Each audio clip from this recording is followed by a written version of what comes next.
কাহিনী, হার মানাবে সেলিব্রিটি প্রেমকেও। দেখে নিন কে কার বান্ধবী। তোর কোন কোন জায়গায় ব্যথা গো বান্ধবী ললিতা। বাংলায় জনপ্রিয় প্রেম নিবেদনকারী সঙ্গীত এটি, যার মূল স্রষ্টা শরীফুদ্দীন। পরবর্তীতে অদ্বৈত দাস বাউল ও রাধারানী দাসের সুরে জনপ্রিয়তার শীর্ষে পৌঁছয়। তবে আজকের প্রতিবেদনের মূল আলোচ্য বিষয়টি ঠিক তার উল্টোটাই।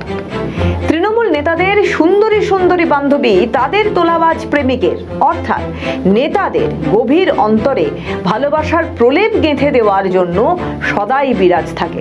প্রেমিকের কাঁধে মাথা রেখে যেমন প্রেমিক মুহূর্তের সুখ শান্তিতে আবদ্ধ থাকে, এই ক্ষেত্রে তোলাবাজ তৃণমূল নেতারা এইসব বান্ধবীদের গোপন কুঠুরিতে তাদের ধন দৌলতের সিন্ধুক হিসেবে রাখতে পেরে নিশ্চিন্তে দিন যাপন করত।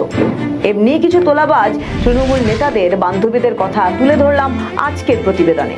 পার্থ অর্পিতা। নিয়োগ দুর্নীতি মামলার সময় প্রাক্তন মন্ত্রী পার্থ চট্টোপাধ্যায়ের ঘনিষ্ঠ অর্পিতা মুখোপাধ্যায়ের বাড়িতে ইডি তল্লাশি চালায়। সেই তল্লাশিতে বিপুল নগদ টাকা, সোনা, বিদেশি মুদ্রা ও সম্পত্তি সংক্রান্ত নথি উদ্ধার হয়েছিল। এমনকি অর্পিতার বেলঘরিয়ার ফ্ল্যাট থেকে উদ্ধার হয় সেক্স টয়। এরপর থেকেই তাদের সম্পর্ক নিয়ে রাজ্য রাজনীতিতে আলোচনা সমালোচনা চলতে থাকে। শোভন বৈশাখী। তৃণমূলের প্রাক্তন নেতা শোভন চট্টোপাধ্যায় ও বৈশাখী বন্দ্যোপাধ্যায়ের সম্পর্ক অবশ্য কখনো গোপন থাকেনি, এমনকি এখন দুজনে একসঙ্গেও থাকেন। বৈশাখী বরাবর বলেছেন, কে কি বলল তাতে কিছু যায় আসে না।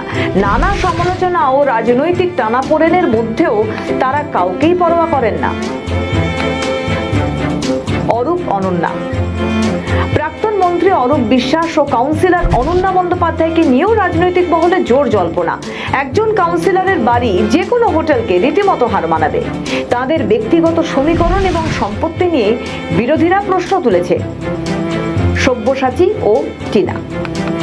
প্রত্যেকের মতোই সব্যসাচী টিনা খবরের শিরোনামে। টিনা ভৌমিক সাহার বাড়ি থেকে 3 কেজি 372 গ্রাম সোনা উদ্ধার করে পুলিশ। সঙ্গে উদ্ধার হয়েছে কয়েক লক্ষ নগদ। সোনা দেখে রীতিমতো চক্ষু চড়ক গাছ পুলিশ প্রশাসনের। কোথা থেকে পেলেন এত সোনা? কেনই বা তার বাড়িতে সোনা রাখা ছিল? সোনাকে তিনি নিজে পড়তেন? একাধিক প্রশ্ন তুলেছে রাজনৈতিক মহল। অভিষেক সায়নী। সোশ্যাল মিডিয়ার ট্রেন্ডিং বলছে অভিষেক সায়নীর সম্পর্কের কথা। এমনকি কামাল হোসেন বলেছেন, সায়নীর বাচ্চা আছে, সে বিদেশে পড়াশোনা করছে। শোনাবো সে মন্তব্য। কারণ হচ্ছে কি, ও তো জানতো যে ওই কাকে যেন বিয়ে করেছিল। এদিক ওদিক থেকে সূত্র মারফত শোনা যাচ্ছে যে আবার নাকি বাচ্চাও হয়েছিল। সে বাচ্চা নাকি সিঙ্গাপুরে মানুষ হচ্ছে, ওই ঘোষের, সায়নী ঘোষের। হ্যাঁ, সূত্র মারফত শুনছি। তা সায়নী ঘোষ, তুই আমার প্রতি কিছু ব্যবস্থা কর। তুই যদি বহু খবরের মধ্যে থেকেও একটা কথা বলতেই হয়, তৃণমূল নেতাদের কাছের বান্ধবীরা রাজ্য রাজনীতির পারদ এক প্রকার বাড়িয়ে দিয়েছে। আজকের প্রতিবেদনের শেষে বলতেই হয়, তৃণমূল নেতাদের সঙ্গে দুর্নীতির যেরকম ওতপ্রোতভাবে জড়িত, একইভাবে তৃণমূল নেতাদের সঙ্গে বান্ধবীরাও ওতপ্রোতভাবে জড়িত। আপনাদের কি মতামত জানান কমেন্টের মাধ্যমে।